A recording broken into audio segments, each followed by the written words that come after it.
اعوذ باللہ من الشیطان الرجیم، بسم اللہ الرحمن الرحیم۔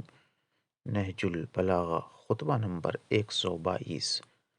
اس خطبے میں حضرت علی اپنے اصحاب کو جنگ پر آمادہ کرنے کے لیے فرماتے ہیں کہ زرہ پوش کو آگے رکھو اور بے زرہ کو پیچھے کر دو، اور دانتوں کو بھینچ لو کہ اس سے تلواریں سروں سے اچٹ جاتی ہیں، اور نیزوں کی انیوں کو پہلو بدل کر خالی دیا کرو کہ اس سے ان کے رخ پلٹ جاتے ہیں۔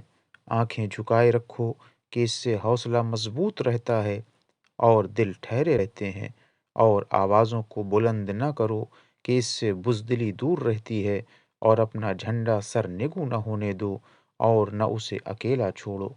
اسے اپنے جمع مردوں اور عزت کے پاسبانوں کے ہاتھوں ہی میں رکھو، چونکہ مصیبتوں کے ٹوٹ پڑنے پر وہی لوگ صبر کرتے ہیں جو اپنے جھنڈوں کے گرد گھیرا ڈال کر دائیں بائیں اور آگے پیچھے سے اس کا احاطہ کر لیتے ہیں۔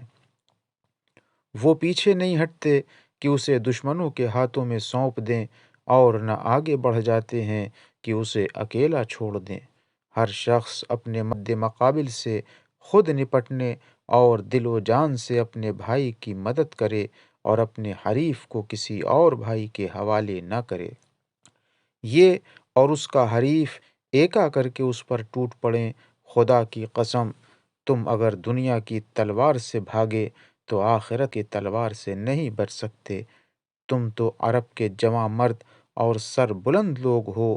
یاد رکھو کہ بھاگنے میں اللہ کا غضب اور نہ مٹنے والی رسوائی اور ہمیشہ کے لیے ننگ و عار ہے۔ بھاگنے والا اپنی عمر بڑھا نہیں لیتا، اور نہ اس میں اور اس کی موت کے دن میں کوئی چیز حائل ہو جاتی ہے۔ اللہ کی طرف جانے والا تو ایسا ہے جیسے کوئی پیاسا پانی تک پہنچ جائے۔ جنت نیزوں کی انیوں کے نیچے ہے۔ آج حالات پرکھ لیے جائیں گے۔ خدا کی قسم، میں ان دشمنوں سے دو بدو ہو کر لڑنے کا اس سے زیادہ مشتاق ہوں جتنا یہ اپنے گھروں کو پلٹنے کے مشتاق ہوں گے۔ خداوندہ، اگر یہ حق کو ٹھکرا دیں تو ان کے جتھے کو تو توڑ دے، اور انہیں ایک آواز پر جمع نہ ہونے دے، اور ان کے گناہوں کی پاداش میں انہیں تباہ و برباد کر۔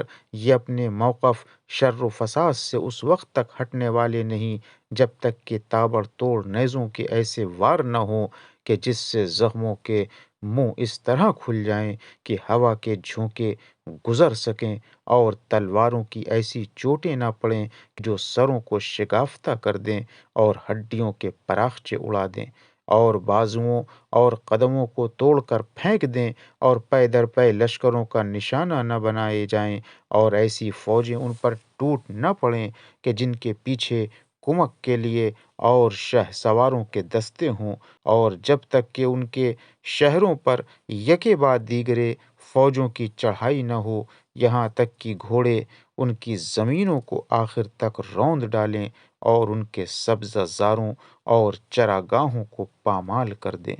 وآخر دعوانا ان الحمد للہ رب العالمین۔